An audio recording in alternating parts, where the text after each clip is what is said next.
봐라! 모아 굴려! 불려! 도너리 스쿨! 많습니다. 사실 가을이 결혼의 계절이라고 하잖아요. 그래서 그런지 요즘에 경조사비가 너무 많이 들어. 진짜. 내 지출 계획에 없던 경조사비. 요즘 결혼식 너무 많아요. 2년 만에 연락 와가지고 결혼한다 그러는 사람이 한둘이 아니야.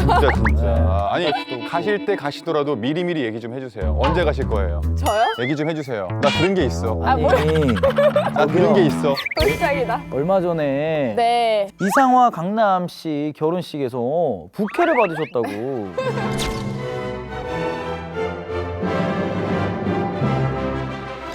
저는 부케 받는 게 이 정도로 큰 의미가 있는지 사실 잘 몰랐어요. 아니 어. 장혜원 아나운서가 계획이 없는 사람이 아니에요. 아니에요.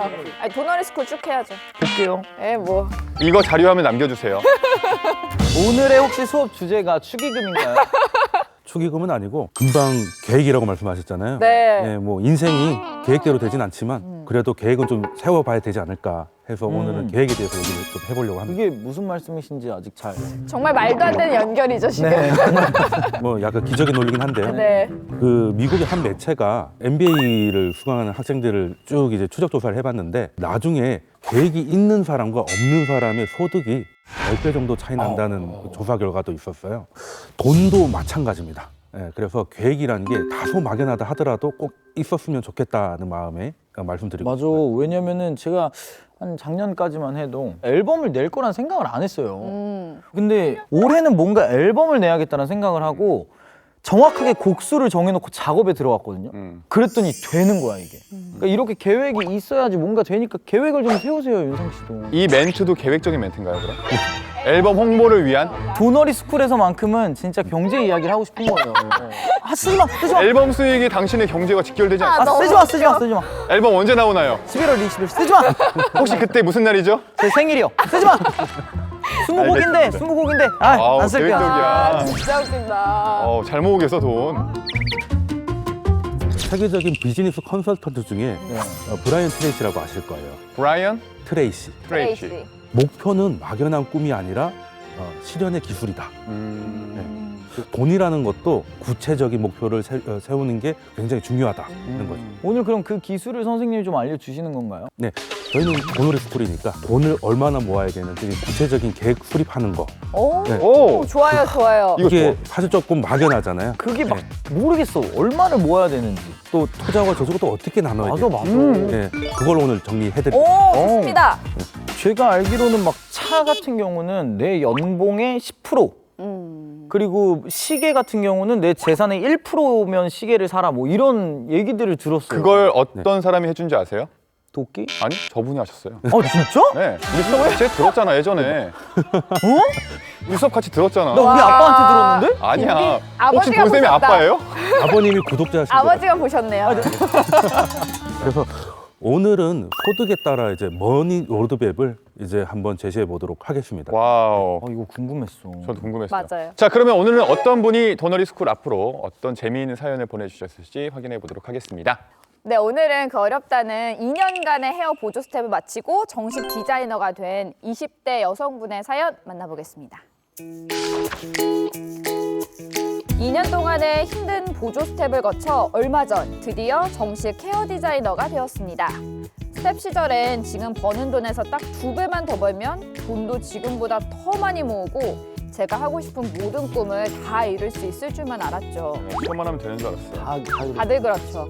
첫 달에 500만 원, 둘째 딸, 셋째 딸엔 450만 원. 제가 꿈에 그리던 월급을 받게 되었는데 정말 어디에 썼는지도 모르게 그 돈이 다 나가고 없습니다. 오히려 월 200만 원 받던 시절엔 학자금 대출도 갚고 집세까지 내면서 생활했는데 말이죠. 좀 민망한 질문일지 모르겠지만 월 소득이 400에서 450만 원 정도라면 한 달에 최소 얼마를 저축해야 정상인가요? 이거 너무 쉬운데? 이게 은근히 어려워요, 이런 게.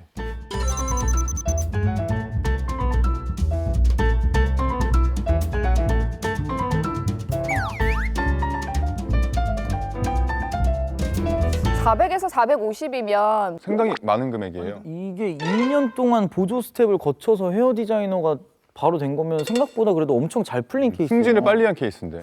이 나이 때 400에서 500이면 그쵸. 작은 소득은 아니죠. 근데 오히려 이렇게 어린 나이에 이렇게 큰 금액을 벌게 되는 게 좀 위험할 수도 있어요. 저는 항상 궁금했거든요. 이제 내 월급이 이 정도인데 어느 정도로 저축을 해야 되는지. 근데 얼마 전에 이제 곧 결혼하는 김현우 앵커와 이어진 앵커 있잖아요. 그래서 만나서 밥을 먹는데 그 집이 구해져 있더라고요. 집을 산 건 아니지만 전세 자금이 꽤 있는 필요한 그 집을 마련을 했길래 아니 선배 같은 회사를 다니는데 선배는 어느 정도로 월급을 모았냐라고 물어보니까 딱 이 얘기를 하더라고요. 윤상아, 네가 버는 수입의 50%를 저축하면 돼. 그게 너무 딱 와닿았어요. 아니 어떻게 50%를 저축을 하지? 윤상 씨 50% 저축 안 해요? 50%? 그럼 얼마 그거 줬대? 얼마 쓰시는 거예요? 어디다 써? 다 너랑 밥 먹을 때 쓰고. 뭔 소리야? 내가 샀잖아 다. 야 나도 좀 샀어. 뭔 소리야? 자네가 산 거밖에 없는데 다음날 일어나면 뭘 이렇게 먹었어? 내가 맨날 이러는데. 아 진짜 웃긴다. 사실 절반 정도는 모아가는 게 가장 최소한이라고 봐요. 근데 그게 쉽지 않은 사람들도 있어요. 월세나 이런 것까지 내야 되는 분들도 계신데 그걸 감안해서도 절반은 저축 혹은 투자를 했으면 좋겠다. 근데 진짜 옛날에는 아 내가 나중에 한 이 정도만 벌면 이거 꼭 해야지 라는 생각을 했는데 돈이 벌면 버는 건 더 느는데 어디로 가는지 모르겠어. 그래. 그 여기 나와 있잖아요. 행방불명된 월급. 저는 이런 게 많아요. 다 주식입니다. 이 형이 버릇이 취하면 계산하더라. 야, 네 입으로 얘기했네. 계산해요, 저도. 너 배, 내 배 다 들어가 있어. 아니 진짜 소득이 늘어도 왜 돈 모으는 게 힘들까요, 선생님? 씀씀이가 달라지니까 그렇지. 국가도 이제 소득이 높아지면 예전에 없었던 시장이 뭐 와인이라던가 명품이라던가 이런 게 늘어나는 게 보이거든요. 개인도 마찬가지입니다. 예, 그래서 이제 소비 늘어나는 것도 좀 통제가 조금 필요한 순간인 거죠. 약간 보상 심리지. 내가 샴푸를 몇 년 동안 했는데 내가 나한테 이 정도도 못 써? 막 이런 거 이러면서 질렀을 거 아니야. 네. 예, 그러다 보니 사실 소득이 늘면 그걸로 저축을 바로 하시는 분들보다는 지금까지 참아왔던 거를 좀 많이 쓰시는 분들이 대부분이긴 하죠. 예. 저는 대학생 때 참치회를 그렇게 좋아했거든요. 그래서 아르바이트 월급이 들어오면 참치회를 그렇게 한 달에 한 번씩 먹었어요. 근데 요즘에 월급이 들어오면은 한 달에 4번 정도 먹을 수 있어요. 참치회. 너무 좋아. 그리고 약간 참치회도 등급이 있잖아. 그치. 약간 고급스럽게 먹을 수 있지. 맛있는 부위. 자 그러면 어떤 식으로 돈을 모으면 될지. 네, 그러면 세 가지로 나눠 드릴게요. 월 200 구간은 생존 구간이라고 봅니다. 오랜만에 살아남아야 돼요. 네. 이때는 저축하는 것도 다 의미가 있고 한데 제일 첫 번째는 사실 자기 경력 관리를 해서 자기 몸값을 높이는 거라고 생각을 해요. 그래서 월 200들은 1년 연봉을 2,400만 원 정도 되는 거죠. 그걸 목표로 한번 달려보셔라 말씀드리겠습니다. 나중에 이직 진짜 어렵겠네요. 나중에 이직 준비를 할 때 1년 정도 쉴 수 있게끔. 만약에 정 안 되면 1년 동안 급여가 안 나온다 하더라도 나는 버틸 수 있잖아요. 그러면 심리적 여유가 생겨요. 그렇다면 월 300 구간은요? 월 300들은 저는 생활 구간이라고 봐요. 네 어느 정도 경력이 좀 그렇죠. 생긴. 예. 보통 뭐 재테크 서적이나 이런 데 보면 종잣돈 마련하라고 하잖아요. 네. 보통 많이 얘기하는 게 3천만 원이에요. 3천만 원이나 돼요? 왜 3천만 원이냐면 뭐 서울에 뭐 빌라를 산다거나 아니면은 작은 소형 아파트 뭐 지방의 아파트들이 이제 계약금 10%를 내야 되잖아요. 그게 보통 3천만 원이에요. 네, 그래서 자산 형성의 첫 단추가 될 수 있다라고 해서 이제 종잣돈을 3천만 원부터라고 제시를 많이 하거든요. 그래서 이분들은 이제 뭔가 좀 만들어 가야 되는 시기라서 이분들도 1년 연봉 한 3,600만 원 정도를 모아 가시는 걸 목표로 하셨으면 좋겠습니다. 자 그럼 우리 사연자분 월 400 정도 구간에 계신 분들은 네. 월 400부터는 이걸 실현 구간이라고 봅니다. 실현. 꿈을 실현하는 거죠. 그러니까 이분 같은 경우는 헤어 디자이너니까 네. 나중에 자기의 샵을 오픈할 수도 있고 아니면 내 집 마련을 꿈을 꿀 수 있잖아요. 네. 네. 그걸 실현하기 위해서 최소한의 종잣돈을 마련해야 된다는 거죠. 솔직히 150만 원은 저축을 할 수 있을 것 같아요. 네. 그러면 한 33개월, 3년 정도 하면 5천만 원 만들어집니다. 네. 그렇구나. 3년 정도는 독하게 한번 가셨으면 좋겠어요. 사실 돈쌤이 지난 시간에 사사이 법칙을 알려주셨잖아요. 네네네. 근데 이분도 사실 이렇게 보면은 저축과 투자를 비율을 나눌 수 있는 그런 게 있을까요? 제가 예전에 그 투자하려면 뭐 면허증 발급해야 된다 뭐 이런 말씀 드린 거 기억나시나요? 면허증? 면허증을 투자 면허증. 발급하라고요? 네. 그거는 기억이 나지 그래요? 않습니다. 선생님 다른 곳인 것 같은데. 선배님, 아니 선배님이란다. 여기 아니에요. 비상금은 면허증이라고 보세요. 비상금 없으면 투자 자체를 하면 안 돼요. 최소한의 네. 방어 수단. 네, 그렇죠. 알죠. 선생님 3개월. 그렇죠, 그렇죠. 3개월 아이, 직장 그건 알죠. 그만둬도 네. 월급에 3개월. 그렇죠, 그렇죠. 그렇지. 그 3개월을 이제 어떻게 활용을 하냐면 자기가 지금 가지고 있는 현금성 자산. 근데 여기 현금성 자산이 뭐냐? 예금, 적금. 그리고 그냥 CMA에 뭐 그냥 현금 들어있는 거예요. 내가 당장 쉽게 뽑을 빨수 수 있는 거. 네. 음. 본인이 가지고 있는 현금성 자산을 생활비로 나눠봐야 돼요. 그럼 예를 들어서 예금 한 500만 원 들어있고 적금 지금 한 120만 원 들어가 있어요. 그러면은 이 친구 가지고 있는 현금 자산 얼마입니까? 620만 원. 네, 620만 원이죠. 근데 생활비가 200만 원이면 네. 620을 200만 원으로 나누면 3점 얼마 나오죠. 이제 이 친구는 비상금 정도는 마련돼 있다라고 보시면 될 것 같아요. 3점대니까. 그렇네요. 자, 그럼 3이 안 되면 무조건 저축해서 3을 늘리고 4가 되면 이제부터는 투자를 하셔도 괜찮다는 뜻입니다. 어쨌든 자신이 갖고 있는 그 수입에서 생활비를 나눈 후에 어느 정도 투자할지를 각자 좀 생각해 보시면 될 것 같아요. 이분의 돈돈케어 너무 심플한 거 아닙니까? 그러니까 월 150만 원에서 40% 저축하고 40% 고배당축하면 되는 거 아닙니까? 네. 이게 뭐 절대적인 룰은 아닙니다.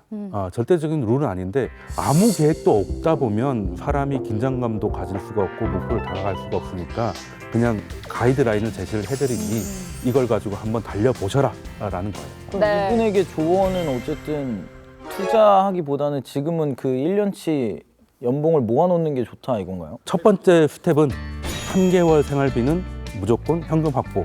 그 이후부터 조금씩 투자를 늘려서 1년 연봉만큼 현금 확보가 되면 그때는 투자를 많이 하셔도 좋겠다. 이게 깔끔하게 5천만 원을 목표로 잡고 150만 원씩 3년간 모아가시면 이분에게는 이것만큼 좋은 팁이 없을 것 같아요. 그치.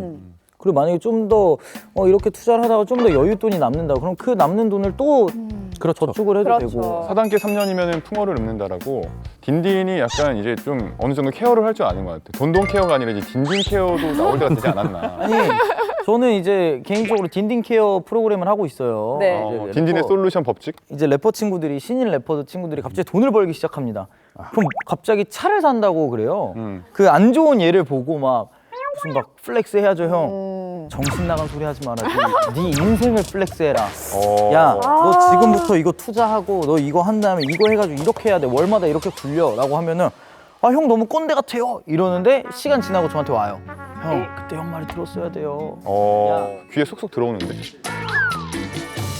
오늘의 그 사연자분도 20대부터 이렇게 모으기 시작한다면 분명히 자신의 그렇죠. 브랜드를 좀 세울 수 있지 않을까 싶네요. 네. 그쵸? 자, 오늘의 수업 돈원으로 깔끔하게 마무리해 주시면 좋겠습니다. 네. 사실 요즘은 참 돈 쓰기가 너무 쉬워서 절약하기가 정말 힘들어요.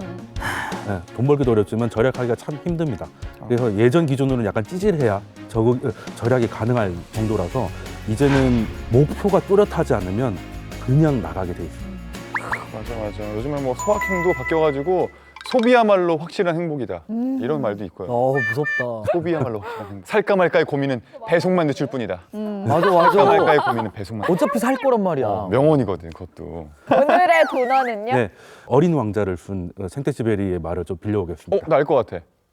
너와 4시에 만난다면 난 3시부터 행복하기 시작한다. 그거 제가 진짜 좋아하는 말인데. 네, 이거 보니까 여성분들한테 많이 썼네. 우리가 내일 4시에 영화에 본다면 난 3시부터 행복할 거야. 난 왜 이러세요? 3시부터 행복하다 이런 거? 윤상 케어, 선생님, 윤상의 연애 뭔가. 케어 공개합니다. 우리 연애 프로 하자 다음에. 자, 오늘의 돈어는 계획이 없는 목표는 한낱 꿈에 불과하다. 해드리겠습니다. 네가 없는 나의 삶은 한낱 계획 없는 삶이다. 먼지에 불과하다. 그러니까 계획이 없으면서 돈을 모으겠다라는 꿈을 꾸지 말라는 거죠. 네. 제가 다이어트 얘기하기는 좀 그렇지만 그냥 굶는 다이어트를 하면 결국 여유가 오잖아요. 쇼핑도 마찬가지입니다. 내가 이걸 왜 절약해야 되는지 구체적인 목표가 있으면 고통스럽지 않아요. 명언이다. 우리도 좀 계획하에 돈을 잘 모아보도록 합시다. 국회도 좀 계획하에 받아주셨어요. 네, 부디요. 제가 그랬어야 되는데. 수고하셨습니다. 네, 다음 수업이 있어서 저희 이만.